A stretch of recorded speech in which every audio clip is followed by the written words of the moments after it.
Hi, Christine. Thank you so much for joining me in this podcast episode. Really appreciate it. How are you today? Hi, Russell. Thank you so much for having me. I am doing fantastic. Yeah, that's great. Yeah, super excited to have a conversation with you and learn more about yourself. And also, we're gonna discuss more about importance of mindfulness for individual and organizations. So before we get to the topic, I'd love to know more about yourself, how you get into life coaching and leadership coaching. How did you get into entrepreneurship and coaching business? Yeah, great questions. So I've always been entrepreneurial. I think for a lot of us, we realize when we're young, we Yeah. just have this inclination towards um, ideating and having ideas for businesses. And so that's just been a part of my DNA. I've loved working since I was young. I had a paper route since the time I was 11. And I rose in my career and found myself really, so I'll back up a little bit. I guess in Mm. college, I was really interested in like human behavior and dynamics and was going to be a human development major actually. And then I thought, well, be more practical, Chris. And I went into the business school and was an economics major. But I minored in faith, peace, and justice studies. So I've always had an interest in business and also the human, like the human condition and human behavior. So once I entered the corporate world and I wasn't really sure what I wanted to do, and I think in part because I was so entrepreneurial, there were a lot of positions I initially jumped into that didn't feel like a great fit. I was always studying the leaders around me. And I think I found the leaders that most inspired me when I reached the startup world. So early in my career, after I'd had a couple different jobs, Yeah. I found a startup and I started working for them. And I was employee number 19 and surrounded by some really smart, wise leaders with some great venture capital funding. And it was very male dominated.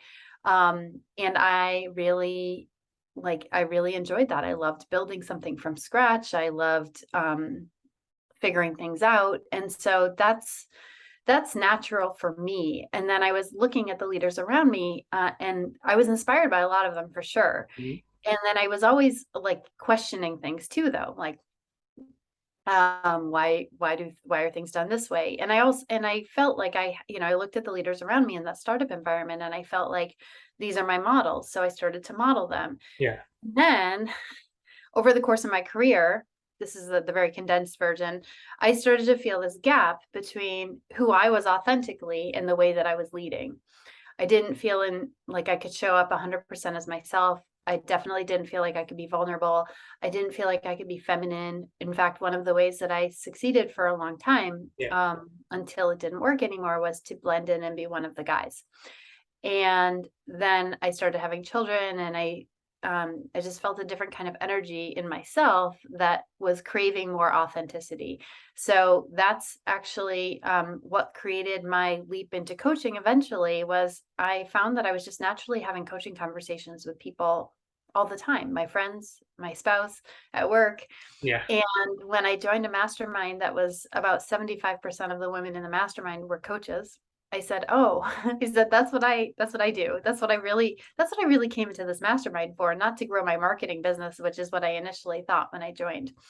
And I had been to several coaching seminars and was really inspired by coaches. And I'm an athlete. I was a college Division I athlete. So I also, I'm coachable, like, and I understand the importance of a coach. And what's effective in a coach.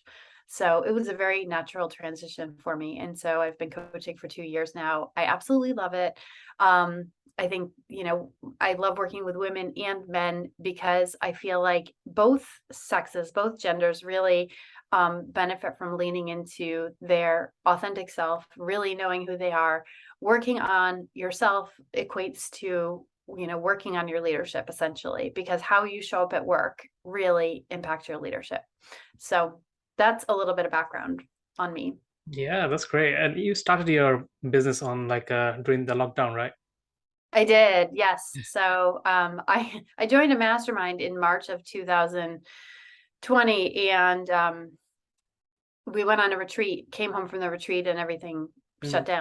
And I think I knew after that retreat that I wanted to coach. It was like it was just a matter of digging and feeling confident in that, in myself, that Yeah. I needed to equate to before I could actually just like launch this business. So a couple of months later, I did. Yeah, that's great. And I started my podcast during the pandemic as well. I started my first episode in 2020. So a lot of businesses started during the pandemic, people self-realizing like, "Hey, this is something I want to do." And obviously working from home, that gives you free time to think about it. Otherwise, you're just going back and forward and busy life, right? So yeah, Absolutely.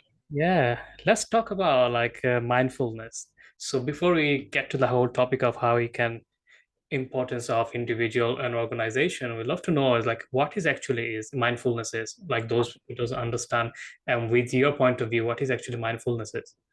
Yeah, I love that question, and I think it's so interesting that we say the word mindfulness, and it's actually like mindlessness almost that we're Yeah. going for, because our minds are, when we think about our thoughts in our brain and our minds, they're racing so much of the time.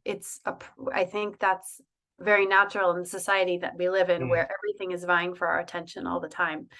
And actually that was the premise of my marketing consultancy, which I ran before I started coaching, was it's so important to catch people's attention because they're surrounded by so many distractions and noise. Yeah. Marketing to people is even challenging. So, but I think what's even more challenging and such a more interesting problem to solve is, how do we quiet all the noise so that we can hear ourselves, and so that we can be in touch with the part of us that is so knowing, right? Mhm. And is intuitive. And I think we all have a soul that we tap into at different levels at different points in our lives. Yeah. And I think a lot of people tap into it in crisis, but the reality is that that higher knowing that we all have is available at any time if we're able to quiet the mind. So meditation obviously is one way to get there. There are other meditative exercises and forms of being that can facilitate that as well. And so mindfulness, became a really important part of my life when I was struggling with something challenging at work. And it was pretty much the only thing that really helped me to come into a realization of so many things that weren't serving me. Yeah. And becoming more mindful really changed my life. And so it was only natural that when I started coaching, that became the premise of what I was coaching on. Yeah.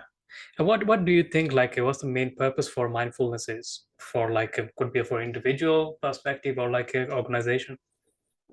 So like, it's an organization is really, it's really people at the end of the Mm. day.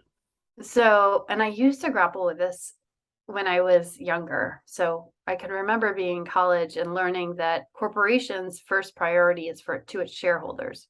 Yeah.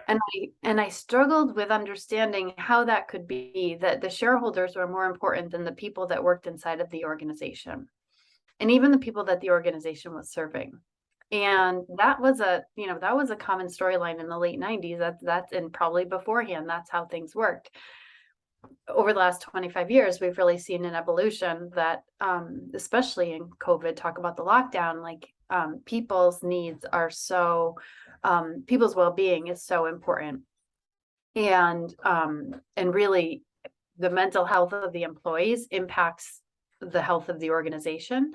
It's true. So, yeah, so I really, I'm a big believer that an organization is truly just a group of people, and the stronger the people are in that organization, the stronger the organization and the leadership. So, for me, mindfulness is really, it starts with the leadership in an organization. And what does it mean? It means that you're aware and conscious of how you're showing up, for yourself, Mm. first of all, because the internal is so much more important than it's going to drive everything you do externally. Yeah. So if you're not tending to your mind, if you're not mindful and you're not tending to yourself, you're going to let external circumstances dictate the way that you show up in your behavior. So an executive that's not aware of his or her own being and the way that they're showing up, they are going to, instead of setting the temperature of the room when they walk in, their body's going to adjust to whatever temperature's going on in the room, right? So if Yeah. there's chaos, they're going to be susceptible to that. A mindful leader, though, will walk into the room and be able to set the temperature of the room, because he or she has a presence of authority, of piece that really comes with being able to be mindful of their surroundings and the tone and intention that they want to set. And Mhm. that's just, I feel that that's so important because the leadership is impacting the entire organization. People will follow good leaders. So if leaders set the tone with that, then others will absorb that and hopefully learn to be mindful as well, especially when the leader is bringing mindfulness tools into the organization, whether Yeah. it's setting the intention at the beginning of a meeting or it's bringing in meditation at lunchtime so that everyone can take a 20-minute meditation break. Yeah. Yeah, it is really important for like individual perspective, like for like a home, like being mindful, like people around you, could be your spouse, could be children, and the relationship you have with your friends. That's really need to be like we've seen oftentimes like a leaders, they busy with so much of work and their team and everything, they neglect their own family, and that actually causing them to perform better in a workplace. So how important do you think, like for individuals perspective, like giving some time for their own family, own friend circle? Yeah, I think it's a huge feeder, right? If you're hanging around people and your family and your friends that fill your cup, that make you feel good. I mean, at the end of the day, it's as simple as doing things that make you feel good. And if those people make you feel good and your cup is full, and what makes us feel good too is contributing. So Mm, contributing to our families, contributing to our friendships, then we're bringing those vibes, like literally we're bringing that vibration into the workplace. When we deplete ourselves, and I see so many people doing this, especially in the startup world I did, when we deplete ourselves and just work ourselves to the bone, we don't have the resources to refuel. Like we're not refueling. Like going home and spending time with the family at dinner, spending time at a party with friends on the weekend, that's like filling our cup again. It's refueling us. yeah. It's plugging in the battery, right? Just like you need to plug in the car.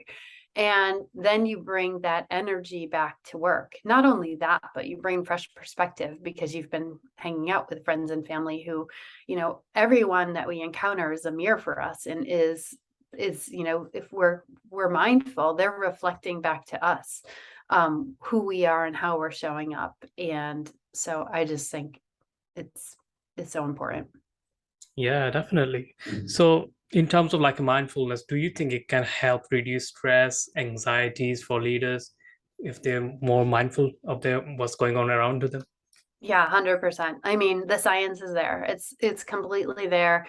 It's there's new information coming out every day, and I'm a student of several mindfulness leaders and teachers, and I've seen the results firsthand. I've seen the results in my own life, and I Yeah. see it with my clients. And then I've seen things like coherent healings that happen because so much mindful energy is happening in a room that it's actually healing someone. I mean, it's remarkable what's happening. There's so much that we don't know about this. I feel like we've only Mm, scratched the surface. So it's really fun to study and follow along and as the research unfolds. And I think we know, and this is where I try to get my clients, is like we know in our soul, in ourself, in our soul, that when we are being mindful, because we feel differently. And when we bring that aura, when we bring that vibration to a conversation, to the workplace, to our work, it changes the vibration in the room. Like we are yeah. literally power sources that and the energy is like vibrating off us literally. So yes, 100%. I think that that's impacting the people that we work with. And I think um it's so easy to get caught up in the cycle of stress. It's Yeah. very culturally accepted at this point, and it's really really too bad because our bodies weren't designed to live in stress. Stress is a tool that like our ancestors had to know, the cortisol would flow so that they could flee when the tiger was coming. Mm, There's very few situations where we really need to be in that fight or flight mode anymore, yet our circuitry is wired to constantly be in that mode. So that's why someone will snap at work, Yeah. or send an explosive email, or come home. Maybe they don't take it out on colleagues, but they come home and they're still ruminating about their day at work and how stressful it was, and then it comes out in some other form with their relationships with their family, and then we just chalk it up to stress. But really, like, when we dig into it and understand what's happening there, we can get to the root of it and learn to change behavior so that we're not living in stress so much anymore. The stress is killing us too. Like, Yeah. we've stopped smoking, we wear seatbelts, and yet we walk around with, I think there's still some badge of honor that people wear when it comes to living a really busy and stressful life. And it's really unfortunate because it doesn't have to be that way. Yeah. End of the day, why are you actually working for, right? You just need for like a relaxed moment, isn't it? And for like your family, your friends, your children. But we oftentimes like go off that dream, like we chasing for 100 million, 200 million, then billions, and that circle never ends. And end of the day, like when you're 60, 70, 80 years old, you realize, what's my life about, right? The money is not Yeah, everything, the business not everything, why I started the business. So we forget why we started, right? completely. I think that's such great perspective. I love to think about what are things going to look like when I'm 70, when I'm Yeah. 80. What am I going to look back and say? Just like, you have the insight to to reflect like that. I think it's Mm. so good. I think Yeah. it's so good. So how do you have that perspective? I'm curious, to reflect like that. Like, what is it about your life, or what did you learn in your life that helps you to realize that perspective? Yeah, to be honest, like when I started my career about 7, 8 years back, I had a business prior to that, but online world, like watching a YouTube. I recognized YouTube in 2014, if you can believe it or not. 2014, I realized yeah, YouTube exists, Tony Robbins and everything I've seen. And it's all about go big thing, go X amount, go 10X, go for like a big goal, vision and everything. And then I started working with the MLM company, multi-level company called SEN. So I wanted like a dream. They always like a chasing. I was like, if I make a £5,000 a month, then I'm totally fine with it. Like if I'm living a laptop lifestyle, they're like, why be settled down for 5,000 a month? Why do I hit for 100,000 a month? I was like, why do I need that? Then eventually, from 100,000, that went for like me become a billionaire. Comparing to 5,000 was enough for me. And last 3, 4 years, I come to a conclusion like, why do I need to be billionaire in the first place? Is that why I started? It's not, because my first business was like a restaurant business. So restaurant, there was like a time problem because I'll be working from 3 p.m. to midnight, sometimes 1 or 2 a.m. So there is no time, there is no social life because on the weekends you have to work because weekends is the most busiest in a restaurant because everyone coming on a weekend and going out. So that time, money wasn't the object. My time was actually valuable because I couldn't spend time with my friends, family, or anything like that. So getting out of that kind of thing and making a £5,000 a month, that was like a success for me. But when you actually started the business, like online marketing and world, then obviously the sky's the limit. How much you can make, there is no thing. Then I actually evaluate that. Like I achieved the goals and I'm making like 20 times more than what I actually dreamed of, like 5,000 a month. But why I have to be a billionaire in the first place? Does becoming a billionaire is something I really want to do? Can I manage 1,000 people, 5,000 people? For $1 billion business, you need like lots of employees and everything. Is that something you want to do? Like, no, then I'll be busy again like a restaurant because I have to work 60 hours, 80 hours a week to manage them people, those responding to my emails. And the bigger the company is, the more headache it is. So if you have to like going through the losses or like sometime your sales can't drop down, then obviously you have to fire some people in and everything. So Mhm. it's not like a something compared to $1 million business and $1 billion business is a huge difference. $1 million business can be 5, 6 people, 10 people can be managed, but $1 billion business, thousands of people is not something I want to do. Then from the perspective, it came like I'm better off making a 7 figure business or 8 figure business max, working with the 5 to 10 employees. This is where my standard, my capacity, so I can take work 2 hours a day and rest doing the podcasting and spend time with my family, my child, and going to friends' houses, etc. I love to go pray on mosque 5 times. This is my main compulsory mission. So when I found out my main mission is like what I love to do and enjoy rather than comparing with someone else who's successful. then he actually slowed me down and just focusing on what I do best and how much is enough for me. So yeah, Mm. everyone is different. For you, probably making 8 figure, 9 figure, or even though like a 6 figure salary is quite enough for you, it's actually after you find out yourself.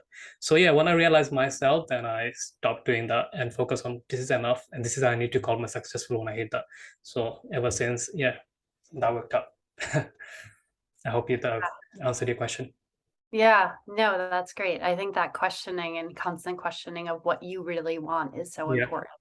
yeah. And we get so caught up in thinking we want what society tells us to want or Mm, what people around us wanting, and we don't get really clear on like, does that align with our own personal values? yeah. And we often forget about like where you come from and where we are and where you're heading to.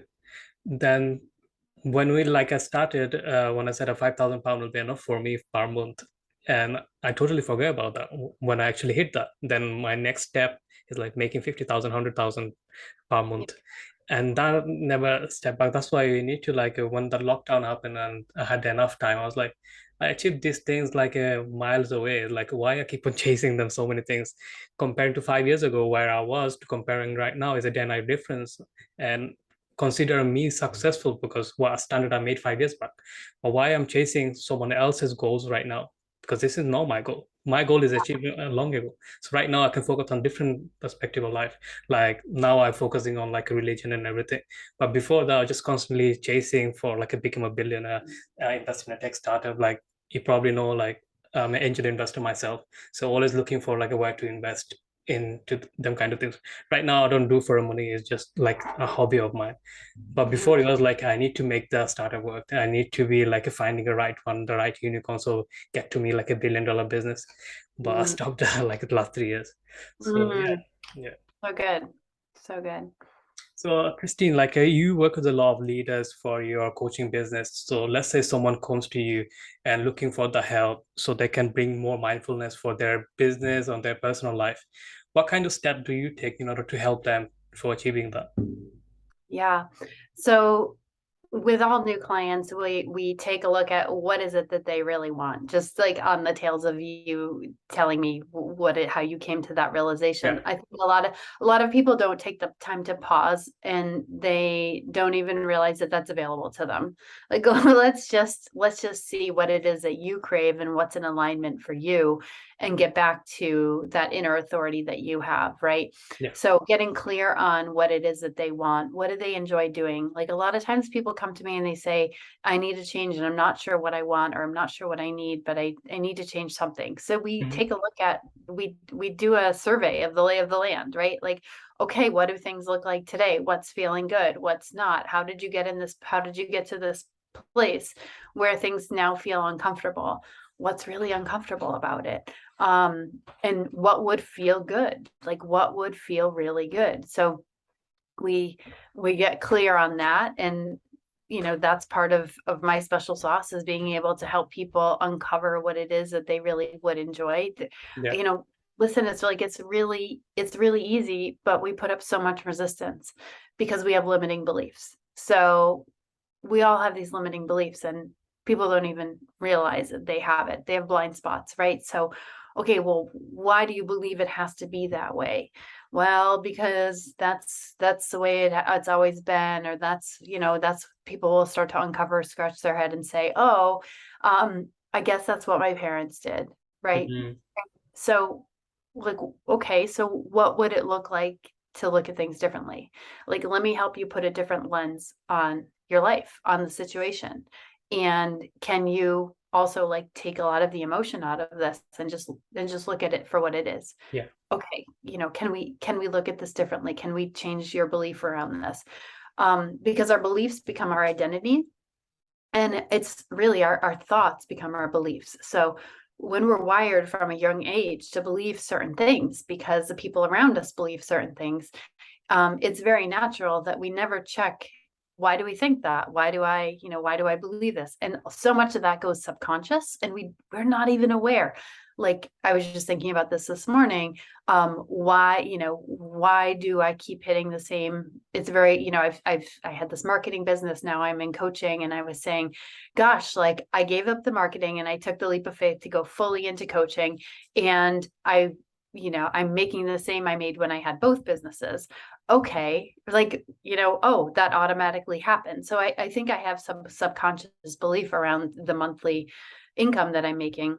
Right. And so now I'm doing some evaluation to say, well, what is behind me hitting a certain ceiling there? Yeah. And in order to get to the next level, it's going to have to get uncomfortable, because I have a belief right now, probably I know it's subconscious around where I'm at. So getting to that next level. And so that's the type of work I do with clients. And then sometimes we get into the details of things, like, how do I do this? How do I interview for this upgrade, this promotion, or for this new job, or, how do I write my resume? And we can do that. Like, I can help with that all day, and I help people with personal branding a lot. But truly, when people feel worthy of what it is that they want, when they feel worthy of their vision, Yeah. it can close the gap, because there's always some level of gap, then we can get people closer to what they really want. And a lot of it is helping them to trust their instincts and intuition and get in touch with that mindfulness that they have. Like, it's available to them. So it's so rewarding to see people have that shift of mindset. And I don't think I don't think I've worked with too many people that come to me with a fixed mindset versus growth mindset. And if you're familiar with Carol Dweck's work, she wrote the book Mindset. I think for someone to be open to coaching, they've got some degree of growth mindset. And the people who are really open to growth, basically, they're coachable, very coachable. Those people see the most growth, and they see the most transformation, because they're willing to be the beginner. They're willing to have that beginner's mind again. They're willing to be the child and just be open to the possibilities that things can happen anyway. And so most clients I work with one-on-one, and we'll meet over every other week. And we meet on Zoom, and we talk about what's happening for them now. I usually give some level of homework. It's usually some type of journaling. Sometimes it's an assessment, light, but it's a lot of self-reflection, and it's a lot of getting in touch with helping people realize that they have the answers inside. So that's coaching. Whereas teaching, I always think of as telling someone what to do. I don't get on the call and tell someone what to do. Usually it's usually more coaching. And so now I'm migrating to more group coaching. So there's so much power in people being able to see others being coached, and then to be able to have a cohort of people that are in this safe space together, where they're growing together and they can tap into each other, because I really believe that we are the product of the people that we spend the most time with. So I think it's so important to spend time with other people that have the same desire to grow and level up and improve, be more mindful. It's hard to be mindful when you're surrounded by people and cultures at work that are not real mindful. Yeah, that's great. Yeah, thank you so much for Christine for sharing your valuable lesson as well, and talk about mindfulness. I really appreciate it. We're coming to the end of this podcast. So those who's listening, if anyone wants to reach out to you, learn more about your work, where's the best place to find you? Yeah, thank you so much for having me. I have a website at christinefiske.com, and it's Christine with CH. Fiske has an E on the end of it. And I'm on Instagram at the Christine Fiske. And I'm also on LinkedIn, so feel free to connect. Yeah, really appreciate it. And yeah, best of luck with your business, your life as well. And I hope you have a wonderful holiday ahead and wonderful day today as well. You too. Thank you so much. It was great chatting with you. Same here. The pleasure was mine. So that's a wrap, guys. Thank you so much for listening to this podcast episode. I hope you enjoyed it, those who listened. And if anyone wants to reach out to Christine, go visit her website, or also find her on LinkedIn and Instagram. And until then, I'll talk to you in the next episode. Thank you.